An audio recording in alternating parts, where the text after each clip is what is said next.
Boa noite pessoal. Hoje vamos para mais uma aula de fisiologia respiratória e distúrbios respiratórios. Hoje nós vamos para a parte 2. Na parte 1 falamos bastante dos mecanismos de hipoxemia, nós falamos bastante em relação às estruturas acometidas, da forma como ocorre o transporte ou não de oxigênio, como que é realizada aquela parte, só para relembrar, pré-alveolar, interstício alveolar, pós-alveolar. E hoje nós vamos dar continuidade a esse tema. Primeiramente, nós temos que lembrar que todos os distúrbios respiratórios estão relacionados a todo o nosso organismo. Então, a primeira fase, a primeira visão que nós devemos ter é do paciente como um todo. E nós vamos discutir um pouco disso hoje. Obviamente que nós estamos focados em mecanismos respiratórios, em distúrbios que podem ocasionar problemas pulmonares, processos infecciosos. Entretanto, nós também devemos pensar no nosso paciente como um todo, individualizando cada tratamento. E hoje nós vamos iniciar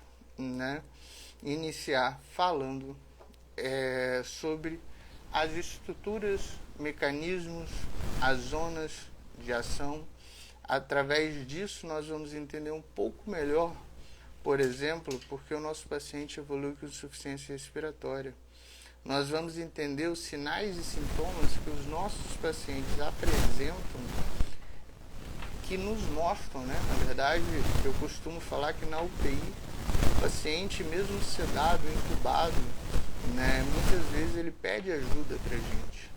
Eu estou falando de que ele apresenta taquicardia, febre, esforço respiratório, ele começa a brigar com o ventilador, entre outras características. Então, continuando a aula de ontem, nós vamos iniciar a partir das estruturas pulmonares. Eu decidi, para se tornar mais fácil o aprendizado, em dividir em duas fases. O movimento pulmonar, os movimentos do pulmão, sejam eles musculares ou centrais, eles geralmente estão fixados a dois movimentos específicos. O primeiro é a alça de balde. O que significa alça de balde? Obviamente que é algo popularmente falado, que é quando o paciente começa a desenvolver, e nós também fazemos isso, mas sem o esforço respiratório, na maioria das vezes, é uma respiração crânio-caudal antero-posterior. Ou seja, eu inspiro e eu expiro. Então, é antero-posterior. Tá?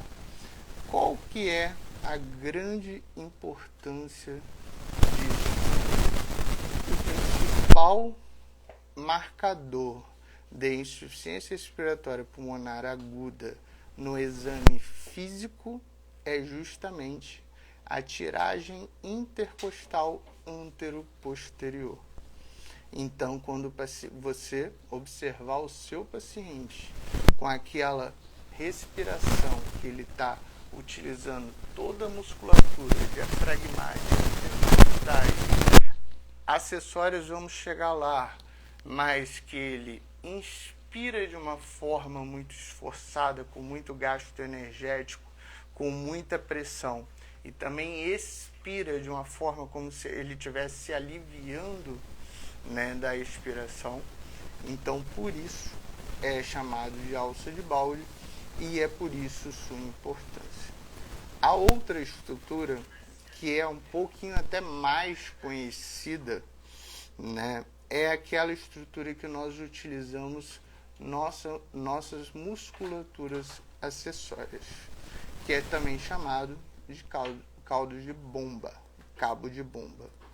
tá? É justamente quando o paciente começa a apresentar uma respiração através do esternocleidomastoide, através de musculaturas intercostais, e a partir daí a probabilidade dele fadigar, e geralmente ele fadiga porque quando essa respiração ocorre por determinado período, ele aumenta muito o gasto energético.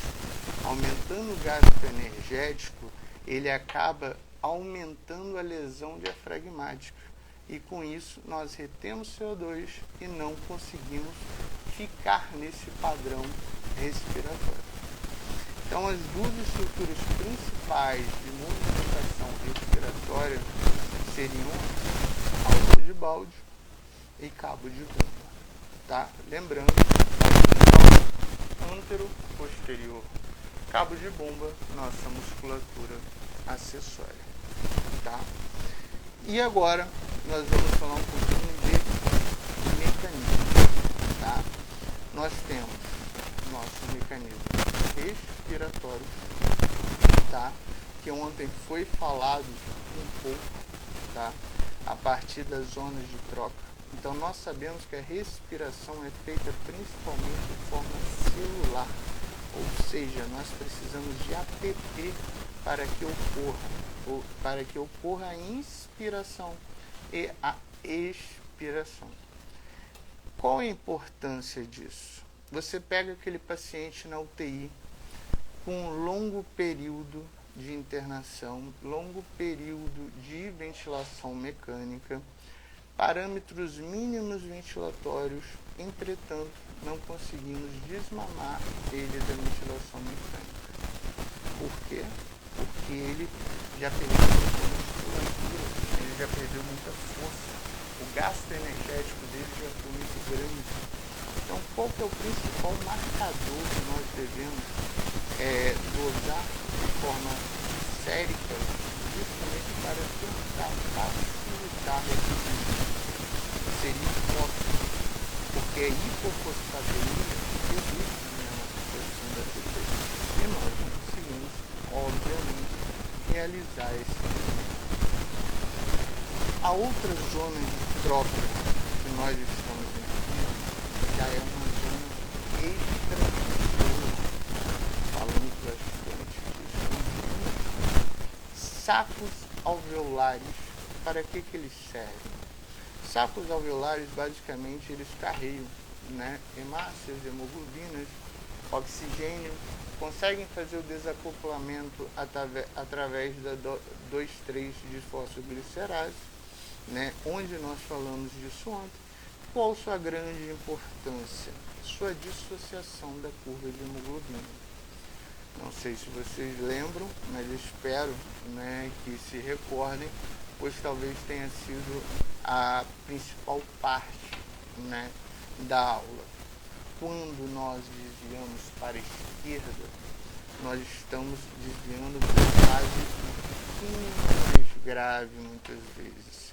Ou seja, nós aumentamos nossa avidez pela hemoglobina, pois nós possuímos uma menor oferta tecidual e algumas das causas, né, e não necessariamente causas que também podem ser ocasionadas, seria alcalose metabólica e hipotermia.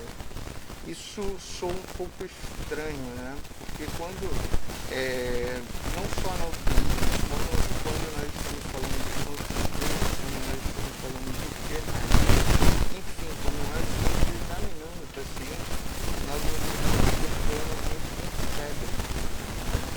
E a hipotermia, geralmente, é uma infecção ainda pior que a infecção. Tá? Então, sempre se atentar se tiver uma alcalose metabólica refratária, quando esse paciente ele não consegue oxigenar de uma forma correta, tomar muito cuidado, porque essa dissociação geralmente traz uma gravidade muito grande. E temos a dissociação para a direita, não menos grave, infelizmente não menos grave, mas pelo menos nossa oferta tecidual é um pouco maior.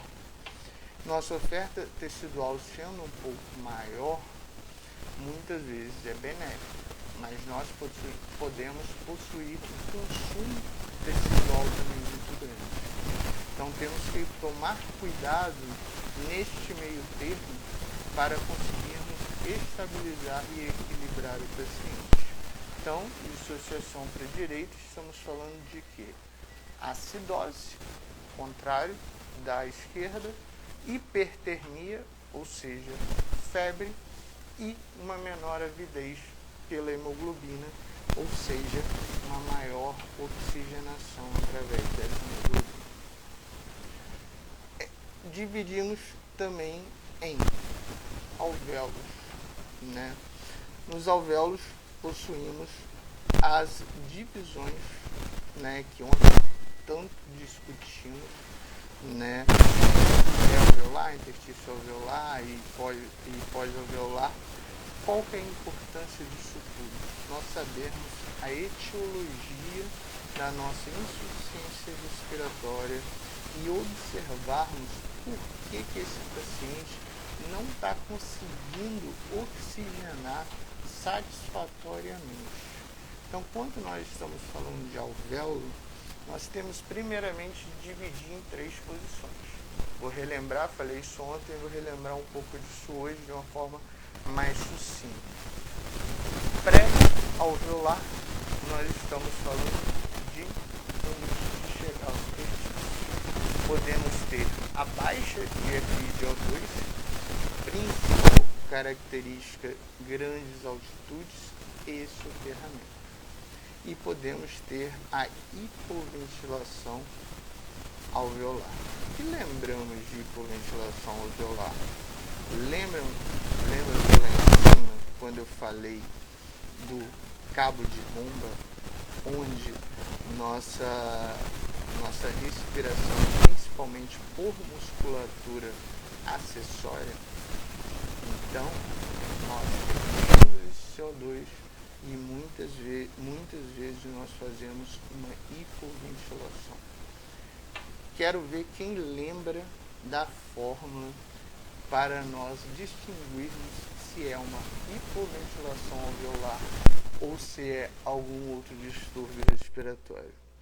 É fácil, é algo assim que tem que estar sistematizado na cabeça. Olhou para o paciente, olhou para a gasometria, olhou para um CO2 elevado e já faz a fórmula.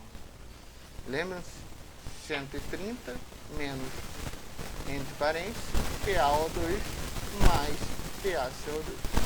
Se der menor do que 20, que é o nosso cutoff, é hipoventilação alveolar. Se der maior do que 20, estamos falando de outros distúrbios respiratórios.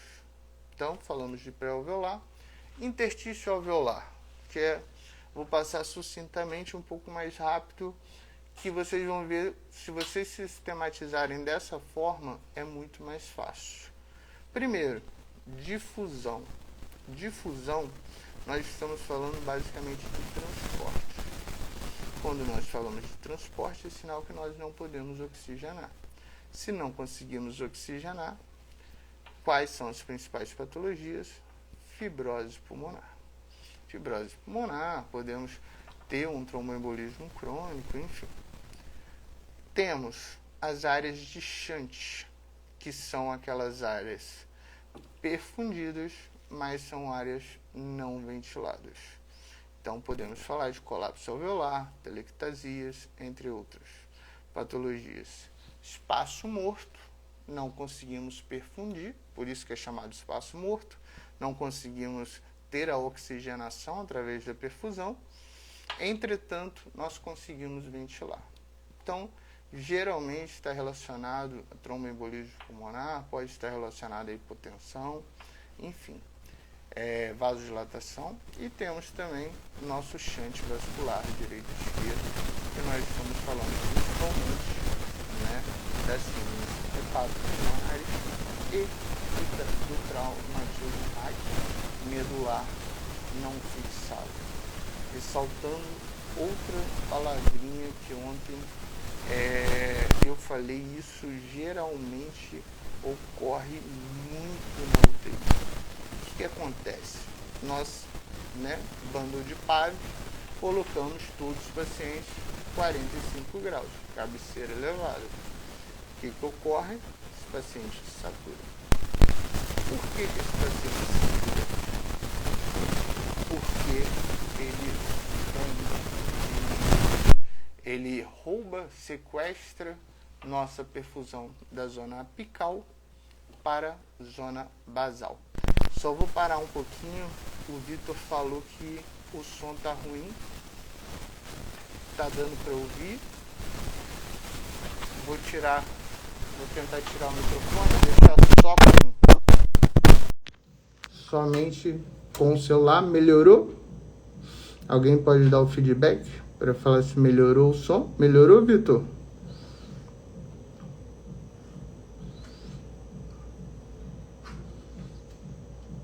O Emerson tá falando que melhorou, Giga. Perfeito. Perfeito. Tirei o microfone.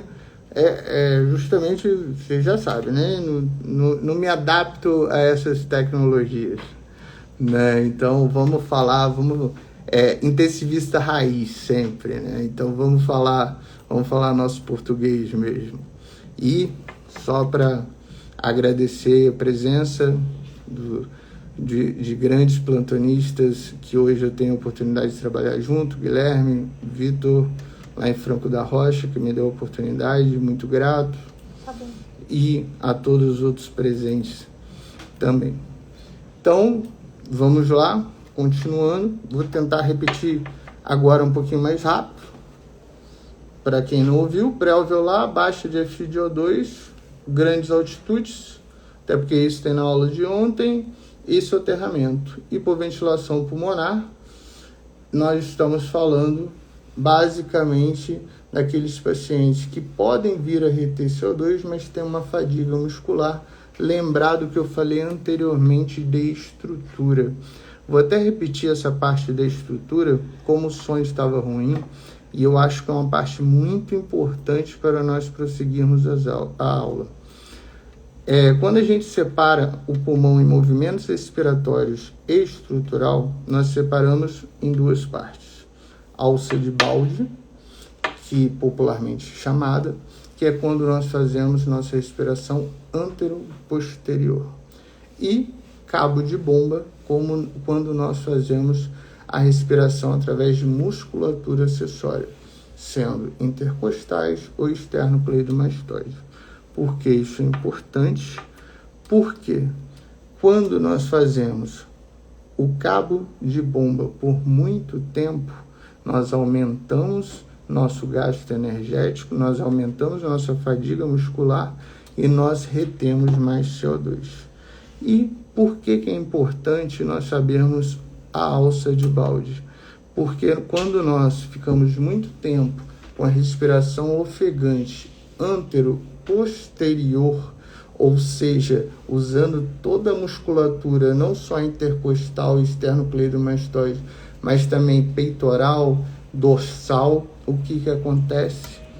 Seria nosso principal marcador de exame clínico para insuficiência respiratória pulmonar aguda próximo à fadiga. Ou seja, observou o paciente dessa forma, você já fica preocupado e muitas vezes, na maioria dos casos, nós temos que realizar a intubação orotraqueal. Então, falamos de estrutura, depois nós falamos um pouquinho de mecanismos, possuímos os mecanismos de respiração, que basicamente é o mecanismo celular, ele funciona através de ATP, ou seja, precisamos de energia para realizar inspiração e expiração. Onde isso é importante, isso é muito importante quando nós realizamos o desmame ventilatório prolongado e difícil. Trabalhamos já com musculatura, já trabalhamos com manobras, seja ECMO, óxido nítrico, enfim, O paciente está até redondo, com parâmetros mínimos, mas ele não aguenta ficar fora da ventilação mecânica.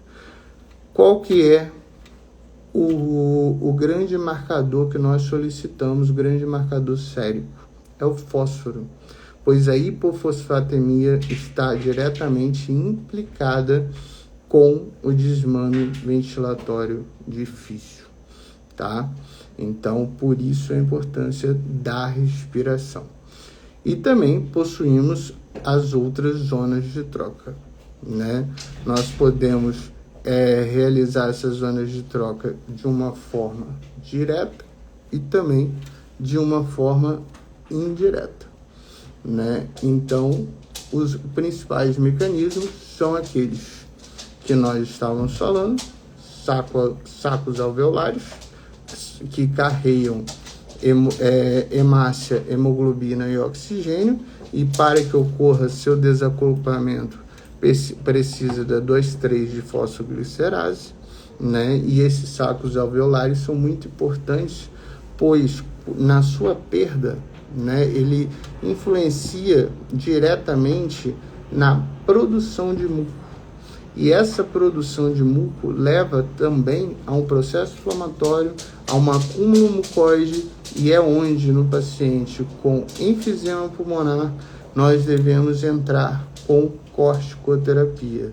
Isso reduz tempo de internação, reduz tempo de ventilação mecânica e reduz reincidência de internação. Nós possuímos os alvéolos, onde nós estávamos falando, onde nós paramos. Possuímos pré-alveolar, baixa de FiO2, grandes altitudes de soterramento. Possuímos hipoventilação pulmonar, quando nós não conseguimos fazer a troca gasosa adequada. Já falei bastante da alça de balde e do cabo de bomba. Possuímos o interstício alveolar, que é geralmente o meio de condução de transporte, né? O considerado realmente é o pré-alveolar, o condutivo, e o interstício alveolar, o conduto, onde nós possuímos a difusão, né? Que é onde nós apresentamos essa dificuldade de troca, como eu estava falando, falei na aula passada.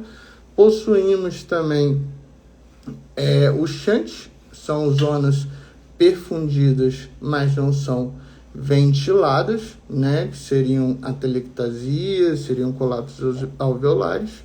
Possuímos as zonas de espaço morto, onde nós não conseguimos perfundir, mas conseguimos ventilar, seria no tromboembolismo pulmonar, hipotensão, vasodilatação. Possuímos o shunt direito e esquerdo, onde nós estamos falando geralmente de síndromes hepatopulmonares e traumatismo raquimedular não fixado. E temos os pós-alveolares, que estão ligados diretamente ao transporte de gás e a oferta tecidual de oxigênio, que eu tenho certeza que vocês lembram. DO2, como que é a fórmula? A fórmula de DO2 seria índice cardíaco vezes concentração arterial de oxigênio vezes 10. Índice cardíaco, débito cardíaco sobre superfície corpórea, concentração arterial de oxigênio 1,36 vezes HB vezes saturação, mais 0,0031 vezes PaO2.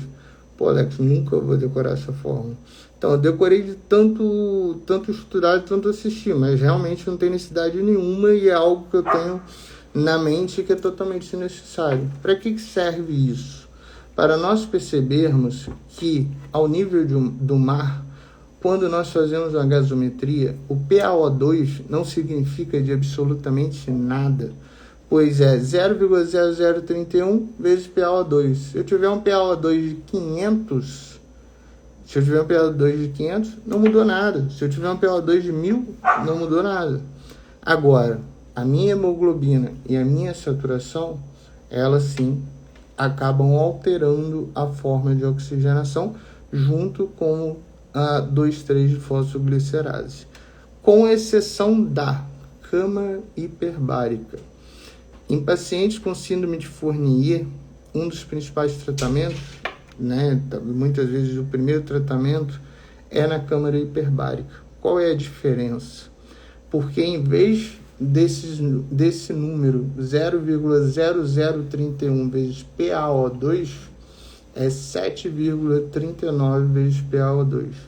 Então, o que vocês precisam saber? Ao nível do mar, PaO2 não significa absolutamente nada.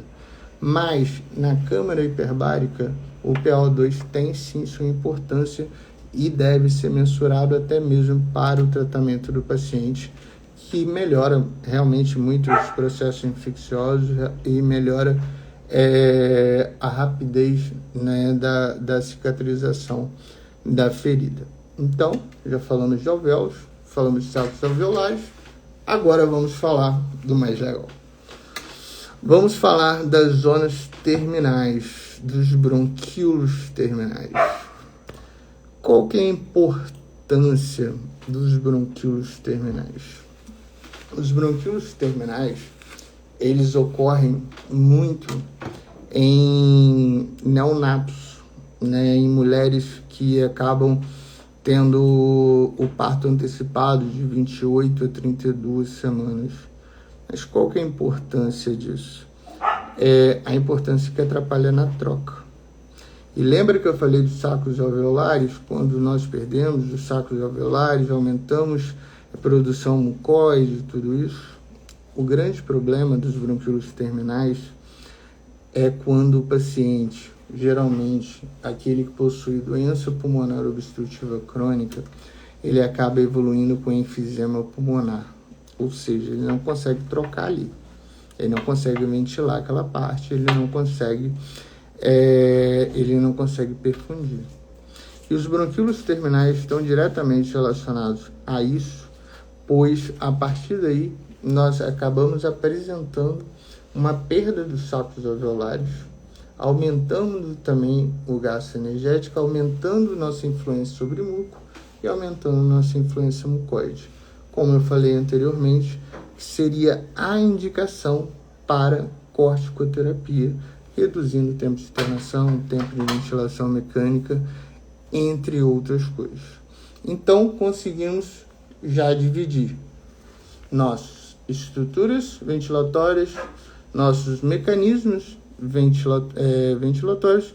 Agora nós vamos para anatomia. Anatomia nós vamos falar principalmente falando de pulmão? Vamos falar do diafragma. Por que nós vamos falar do diafragma? O diafragma tem grande importância justamente na oxigenação, pois ele consegue, né, geralmente o diafragma ele está, né, para cima, então ele consegue fazer essa execução da inspiração e da expiração. Qual que é o problema do diafragma? O primeiro problema, quando ele entra num processo inflamatório, muitas vezes a espessura dele reduz muito. Com essa espessura reduzida, como que nós observamos essa estrutura? Muito fácil, muito fácil. Só pegarmos o ecodoppler à beira-leito, observarmos nossa parte renal e observar a espessura do diafragma. Abaixo de 0,7 tem maior chance de intubação e pior chance de desmame ventilatório. Acima disso, nós podemos ficar um pouquinho mais tranquilo. Então, esse processo inflamatório acaba ocorrendo. Outra grande causa é, por exemplo, nós recebemos uma grande força abdominal, seja um abdômen agudo, seja um abdômen obstrutivo, seja inflamatório, ou seja, nosso abdômen sofreu uma pressão abrupta. O que ocorre com isso? Nosso diafragma desce. Se o nosso diafragma desce e nós estamos falando que ele é responsável pela inspiração e expiração e sua espessura está diretamente relacionada aos movimentos respiratórios, desmame ventilatório ou intubação, o que ocorre? Aumenta gasto energético e aumenta a lesão diafragmática. Se aumenta a lesão diafragmática, meu pulmão não consegue mais trocar igual ele trocava e perfundir como ele perfundia. E existe também, né, quando colocamos o paciente, muitas vezes o que ocorre? O paciente vai para a ventilação mecânica e o paciente, muitas vezes, ele tem um pulmão com dureza, né? Quando nós falamos de interstício alveolar, nós estamos falando de difusão. Podemos citar como exemplo a síndrome de desconforto respiratório agudo. Então, nós pegamos esse pulmão com dureza e esse paciente geralmente fica assincrônico na ventilação, é difícil de você ajustar os parâmetros e controlar. Só que a principal cultura, que eu quero muito tirar essa cultura, pelo menos da galera aí que está me acompanhando, a sincronia é totalmente diferente de sedação. Eu vou até fazer uma pergunta que é uma pergunta de prova. Qual que é a única sincronia que obrigatoriamente devemos deixar o paciente bastante sedado, ou seja, em RAS menos 5, e devemos deixar o paciente com bloqueador neuromuscular obrigatoriamente? Disparo reverso, pois sua principal etiologia é a síndrome de desconforto respiratório agudo grave, tá? Tirando o disparo reverso, todas as sincronias, existem ajustes ventilatórios, existem formas de nós acoplarmos o paciente ao ventilador sem sedarmos.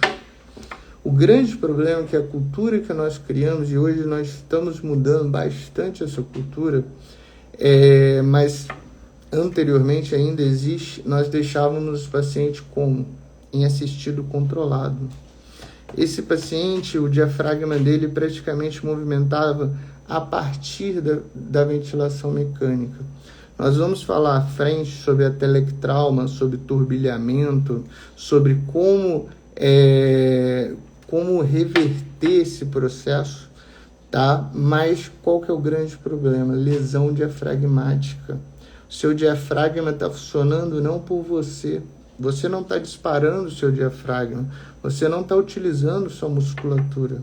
Você simplesmente está deixando o ventilador controlar o paciente. E o certo qual seria? O paciente controlar o ventilador. Estamos lá para isso. Então eu espero que gravem bastante isso, porque isso talvez, se tem um conceito dessa aula que eu gostaria de deixar, é justamente isso. A sincronia é diferente de sedação. E paciente sedado por longo período e o paciente controlado por longo período vai fazer lesão diafragmática, vai perder força muscular, vai perder endurance. Então, lembrar sempre dos ajustes ventilatórios. Então, falamos um pouquinho de diafragma e agora vamos para... Quando vocês veem eu olhando para o lado, é justamente o que eu vou disponibilizar para vocês. E eu quero que vocês façam isso. É um mapa mental para sistematizar desde o início. Eu não sei se vocês percebem, desde a primeira aula, eu sempre pego os títulos e a partir dos títulos eu vou meio que tentando decifrá-los. Então eu pego um título maior, pego um título menor, pego outro título menor, e esses mapas mentais que eu vou disponibilizar no grupo que nós vamos criar para vocês também conseguirem ter essa sistematização. E falando de sistematização, falamos do diafragma. O que o diafragma faz? Fluxo de gases. A partir do fluxo de gases, nós temos duas leis principais. Eu não sei se eu vou lembrar de cabeça, mas qualquer coisa eu utilizo o computador para ler, mas eu sei que tem a lei de Poiseuille, acho que lembro de cabeça sim, que é justamente o quê? Quando nós aplicamos a mesma massa em duas câmeras diferentes, sendo uma com maior raio, será maior o seu conteúdo. O que significa basicamente isso? Deixa eu ver se eu estou falando certo, falei direitinho. Então, nós falamos da lei de Poiseuille, então vamos lá falando de uma forma mais técnica. Fluxo diretamente proporcional, né? O fluxo diretamente proporcional à velocidade, inversamente proporcional a resistência e inversamente proporcional ao seu conduto. O que significa isso? Não precisa decorar a lei de Poiseuille, tanto que eu não decorei, mas tem que saber que existe e tem que saber que está relacionado a uma coisa. Quando você intuba um paciente, você escolhe um tubo mais fino ou um tubo mais grosso. E qual a importância disso? Geralmente, eu vejo muito, principalmente a galera menos experiente em intubação, em ventilação mecânica, escolhendo um tubo mais fino para realizar a intubação orotraqueal. Imaginando o quê? Imaginando que esse tubo mais fino é mais fácil de realizar a intubação orotraqueal. Está totalmente errado. Pelo amor de Deus, se qualquer dia eu cair no CTI de vocês, me intubem com tubo grosso. Primeiro, você reduz o fluxo e você aumenta a resistência. Por isso que Poiseuille fala, o fluxo, vou até ler para vocês, o fluxo é diretamente proporcional à velocidade, mas inversamente proporcional à extensão do seu conduto. Então vamos lá, fluxo é diretamente proporcional ao diâmetro, inversamente proporcional à extensão do conduto e inversamente proporcional à viscosidade. Precisa saber disso? Não. O que você precisa saber? Sempre que um paciente for intubado, escolha o tubo correto para ele. Geralmente, quando falamos de mulheres, intubamos com 7,5 a 8. Homens, dependendo, sendo longilíneos, podemos intubar de 8 a 8,5, 9. Então, essa lei de Poiseuille significa para falar o seguinte: quanto você está com o tubo adequado, quando você consegue fazer essa intubação de acordo com o tamanho do paciente, de acordo com o que o paciente precisa, o seu fluxo se torna normal, aumenta seu fluxo, sua resistência diminui e a viscosidade, que seria aquele processo inflamatório secretivo, você consegue com maior facilidade fazer a aspiração. O contrário, infelizmente, é verdadeiro. Se o tubo é fino, você reduz o fluxo, aumenta a resistência e essa viscosidade aumenta o turbilhonamento e aumenta o processo inflamatório. Então, lei de Poiseuille igual, sempre, tubo grosso e adequado para o seu paciente. Pois você vai aumentar o fluxo, vai reduzir a sua resistência e sua viscosidade você também vai conseguir reduzir e tratar melhor o seu paciente. Agora, mais uma pegadinha, vamos para outra lei, também não sei de cabeça, mas sei explicar por que tem essa lei. Lei de Laplace. Laplace, nós estamos falando justamente daquilo que nós produzimos uma pressão em câmeras diferentes, porém aquela com maior raio receberá o maior conteúdo. Acertei dessa vez. E isso está relacionado principalmente à síndrome de desconforto respiratório no adulto. Por quê? Porque quanto maior for sua força, ou se você utilizar um fluxo muito rápido, lembrando, síndrome de desconforto respiratório no adulto, nós nos preocupamos muito com as áreas pulmonares.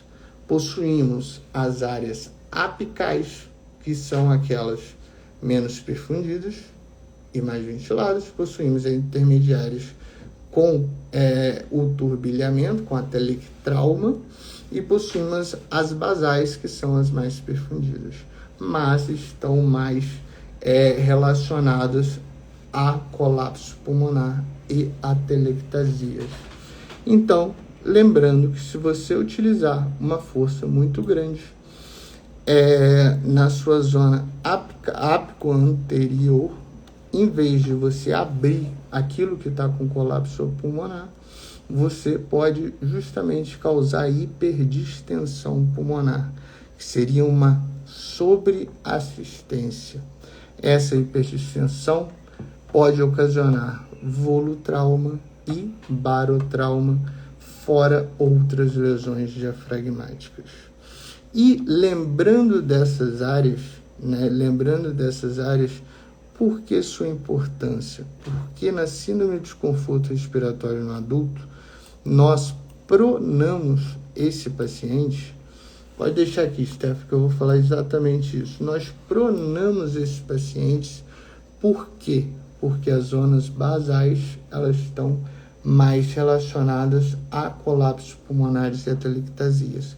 Nós pronamos esse paciente, nós transformamos a zona 3 em zona 1 e nós transformamos a zona 1 em zona 3. Ou seja, a gente consegue ventilar melhor, perfundir melhor e lembrando, só o fato da gente pronar o paciente, nós já estamos realizando o recrutamento alveolar. Aí vocês vão me perguntar, mas quando prona o paciente?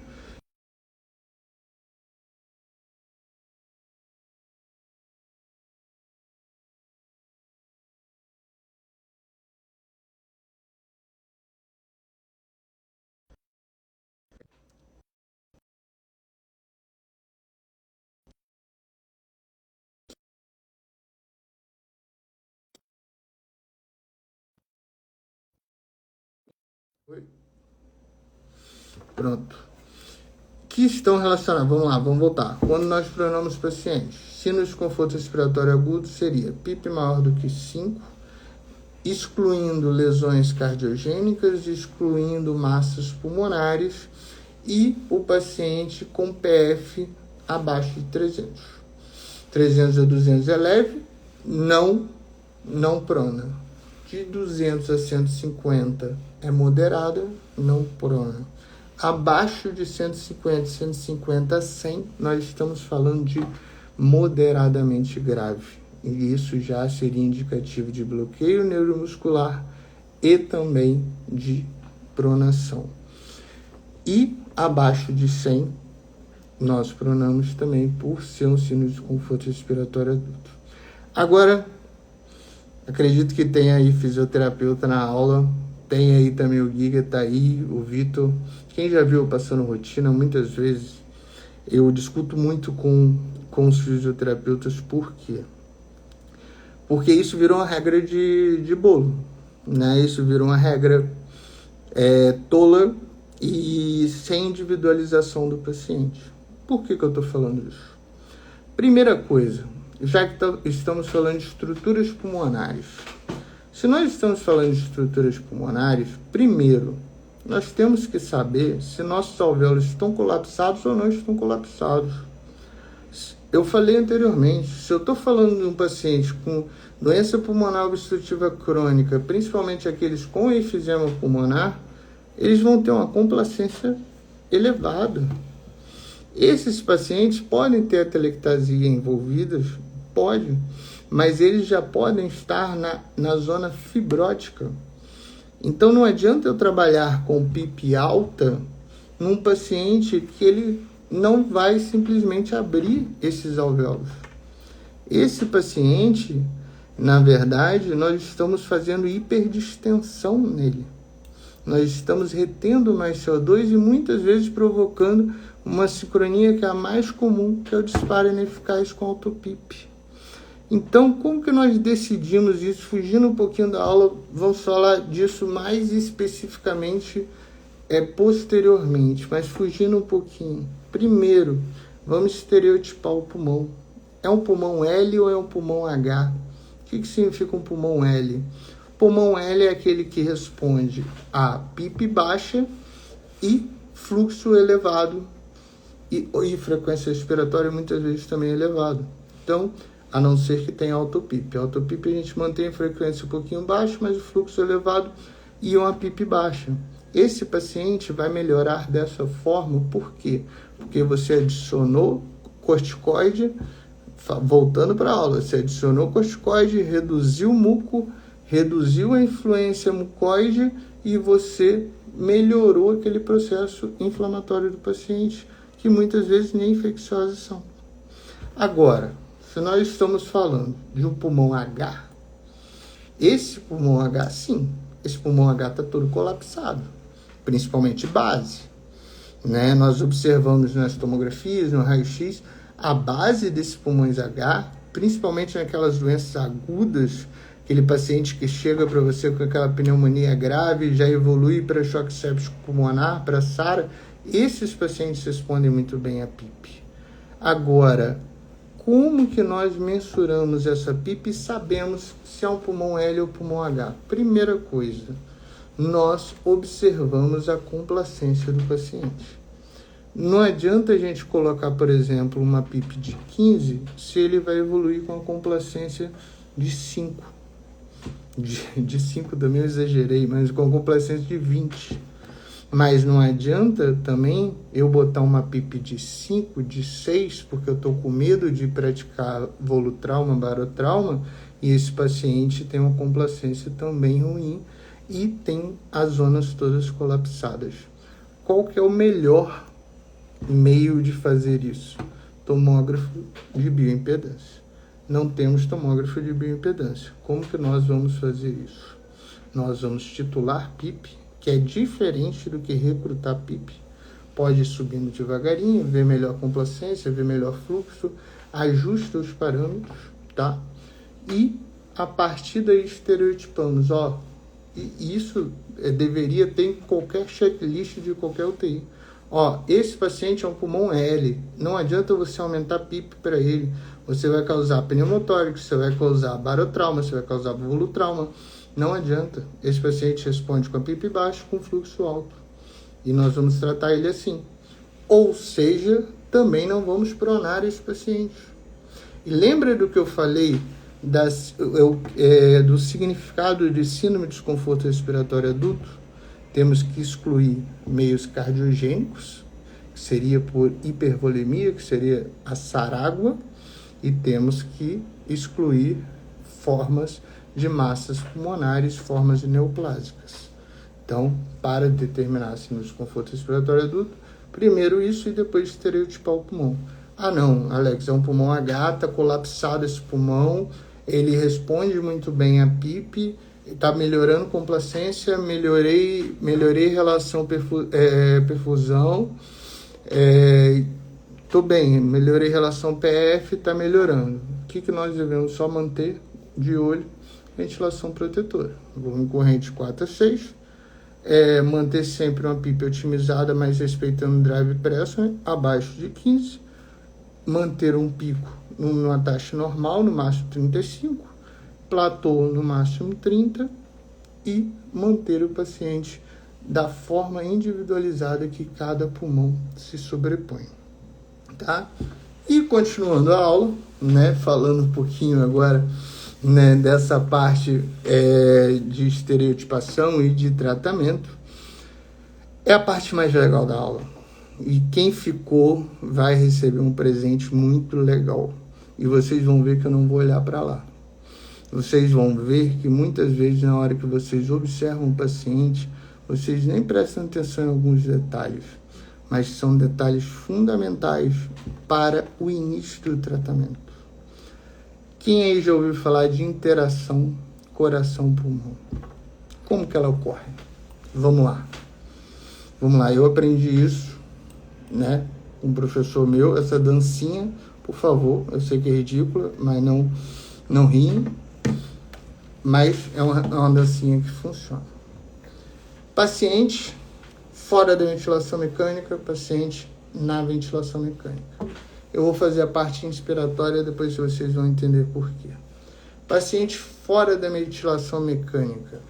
Meu meio externo tem muito gás, é o meio externo positivo. Meu tórax é um tórax, então, negativo. Eu não tenho pressão positiva. Meu abdômen é um abdômen positivo. Se meu abdômen é positivo e meu tórax negativo, meu ventrículo direito é o quê? Negativo. Se meu ventrículo direito é negativo, minha pré-carga de ventrículo direito é o quê? Positiva. Se minha pré-carga de ventrículo direito é positiva, minha pós-carga de ventrículo direito é o quê? Negativa. Por quê? é igual o sinal do tórax. Beleza, para que serve isso? Vamos continuar. Fluxo transpulmonar. Se minha pré-carga de VD é positiva, estou mandando volume, enchimento, meu fluxo transpulmonar aumenta. Se eu aumento meu fluxo transpulmonar, eu vou para o ventrículo esquerdo. Fluxo transpulmonar elevado, fui para o ventrículo esquerdo, pré-carga de ventrículo esquerdo aumentada. Pós-carga de ventrículo esquerdo aumentada. O que significa essa pós-carga de ventrículo? Só gravem isso. O que significa essa pós-carga de ventrículo esquerdo aumentada? Significa maior gasto energético e significa maior dificuldade do coração contrair e ejetar. Ponto. A expiração fora do tubo é justamente o contrário. Agora, nós vamos para a inspiração na ventilação mecânica. Vamos lá. Se eu estou em ventilação mecânica, meu meio externo já muda. Ele se torna negativo. Por quê? Porque eu estou recebendo pressão positiva dentro do tórax. Então, meu tórax positivo. Se meu tórax é positivo, meu abdômen negativo.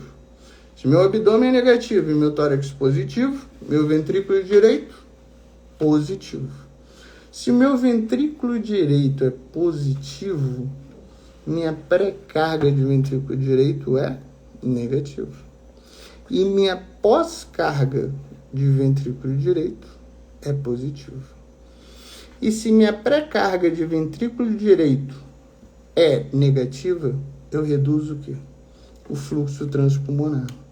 Se eu reduzo o fluxo transpulmonar, o que acontece com o meu VE?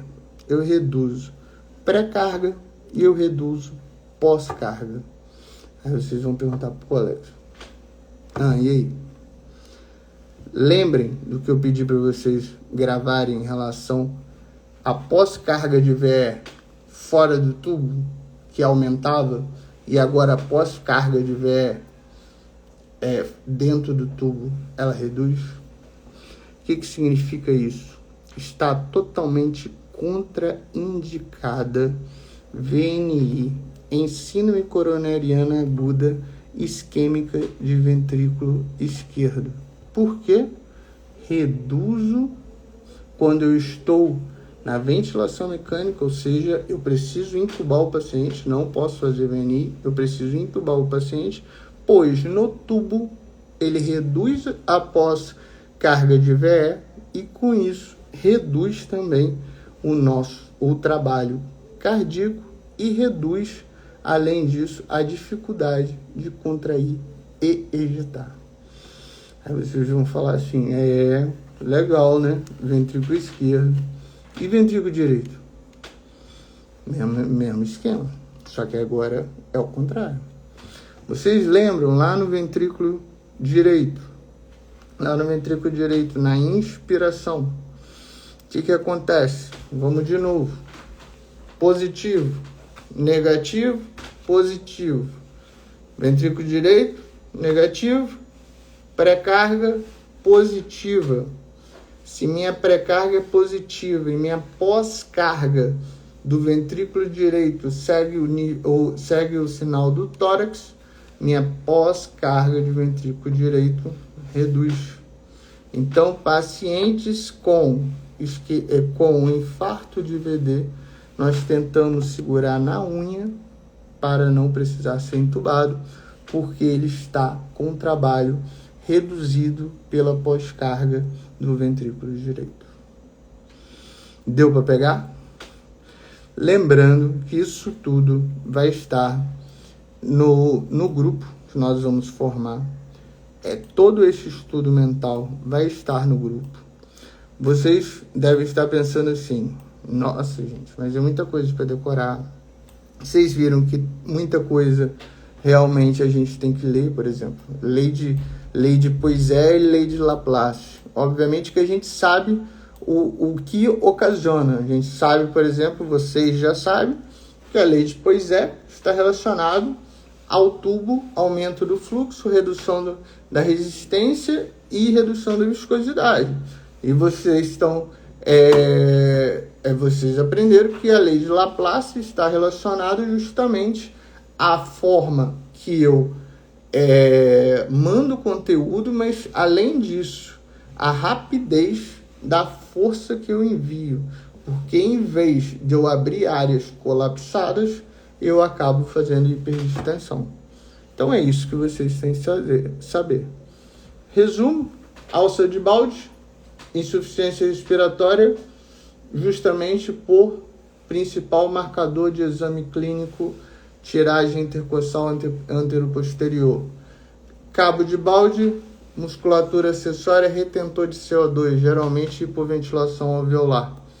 Vamos lá para a zona de transição: respiratório celular, preciso do ATP, paciente com difícil desenvolvimento ventilatório, muito tempo de internação, dosar fósforo para ver se ele tem ATP suficiente.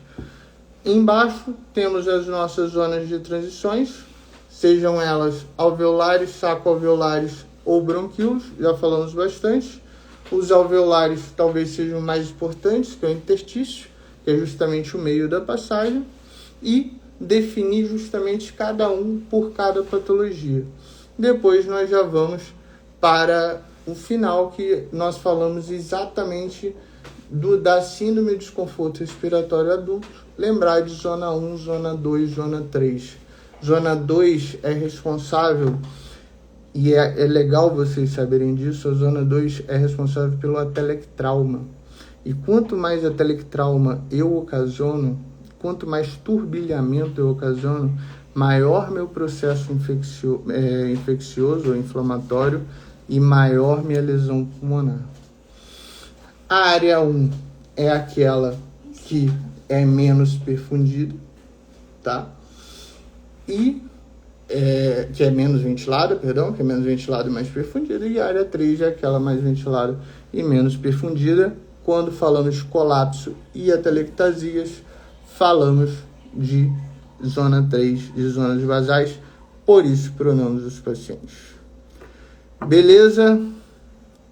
Finalizamos fase 2 da fisiologia respiratória, dos distúrbios respiratórios.